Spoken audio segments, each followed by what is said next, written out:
11 सितंबर सुबह का वक्त था। अमेरिकन एयरलाइन की एक फ्लाइट 11 अपने सफर के लिए टेक ऑफ करती है। फ्लाइट टेक ऑफ के कुछ ही मिनटों बाद खबर आती है कि उस प्लेन को हाईजैक कर लिया गया। इस प्लेन में टोटल 92 लोग सवार थे, जिसमें 11 क्रू मेंबर, 76 पैसेंजर और 5 हाईजैकर्स मौजूद थे। इन हाईजैकर में एक 33 साल नौजवान सैयद मोहम्मद अत्ता भी मौजूद था। यह हाईजैकर पायलट और को पायलट से कंट्रोल छीनकर प्लेन को वर्ल्ड ट्रेड की तरफ मोड़ देता है। अब साथ ही साथ मैं ये भी बताता चलूँ कि वर्ल्ड ट्रेड उस जमाने की सबसे खूबसूरत और सबसे बड़ी बिल्डिंग मानी जाती थी। ये हाईजैकर प्लेन को सीधा वर्ल्ड ट्रेड के नॉर्थ वाली बिल्डिंग में जाकर क्रैश कर देता है। 8:46 AM पर यह प्लेन क्रैश कर जाता है और 8:50 AM पर पूरे न्यूयॉर्क सिटी में हलचल मच जाती है।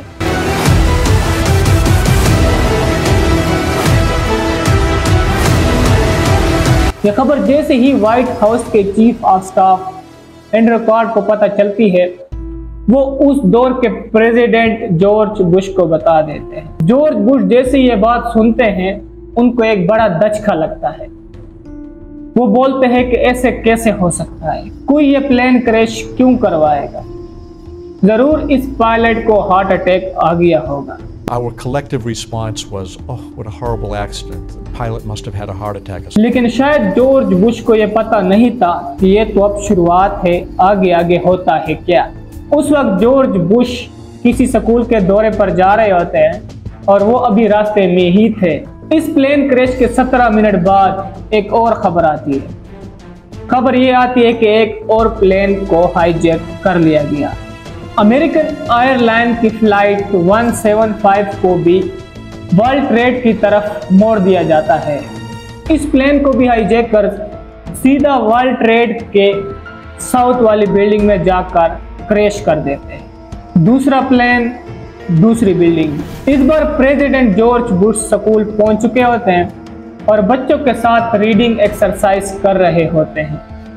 दूसरे प्लेन क्रैश की खबर जैसे ही व्हाइट हाउस के chief of staff Andrew card को मिलती है, वो क्लासरूम में जाकर जॉर्ज बुश को कान में बोलते हैं, America is under attack.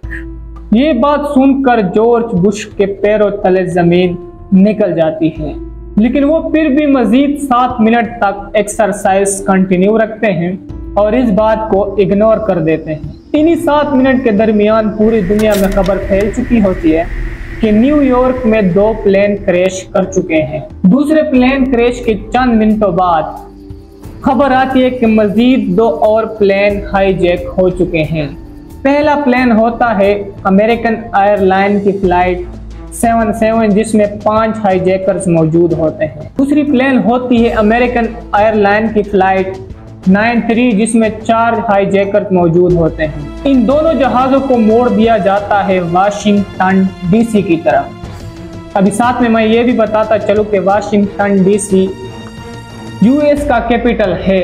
Flight 77 को हाईजैकर्स पेंटागन बिल्डिंग में जाकर क्रैश कर देते हैं। अब बारी थी चौथे फ्लाइट की, जो कि थी फ्लाइट 39। 3 फ्लाइट क्रैश के बाद पूरे अमेरिका को पता चल गया था और सस्पेक्ट किया जा रहा था कि ये चौथा प्लेन क्रैश करेगा, वो भी व्हाइट हाउस के ऊपर।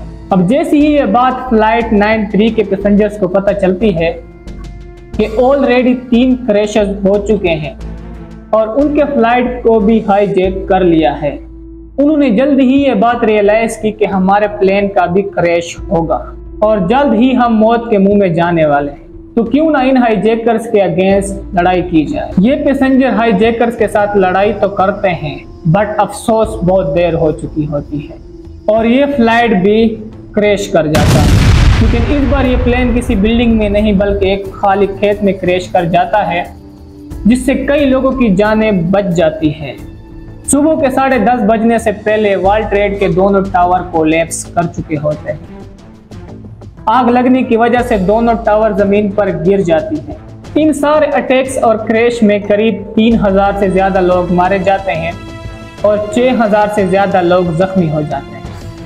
लेकिन सवाल ये उठता है कि ये सब करवाया किसने। 9/11 अटैक के 3 साल बाद 2004 में इन सारे अटैक्स और क्रैश कराने की रिस्पॉन्सिबिलिटी अलकायदा के फाउंडर उसामा बिन लादेन अपनी सर ले लेता है।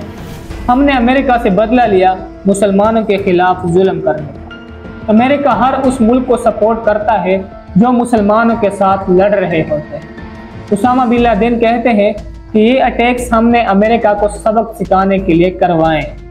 बाद में उसामा बिन लादेन मारा जाता है मई 2011 को।